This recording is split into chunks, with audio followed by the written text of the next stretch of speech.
লাগবে বেশি কাট না লাগলে কাটতে অর্ডার আছে 200 দেখুন হয়ে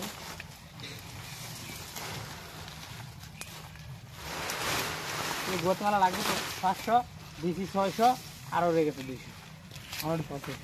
যদি এক ঘন্টা লাগাই দিন সেটাতে তোরা তাই তো কয় ভাই 250 টাকা দিলে নেই কম দিলে 250 টাকা দিতে পারে সুন্দরবনে দিছি না 70 টাকা চার্জ ধরছে বুঝছো আর নিব না খালি 70 আমি 1020 টাকা ধরে তো 2040 কয়টা ফ্যান কন্ডিশন আসলে 70 টাকা চার্জ ধরছে আয়ের নিব আর আরেকটা না দিই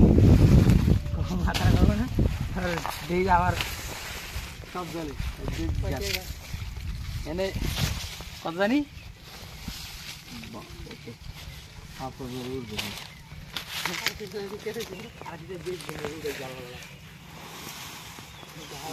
আর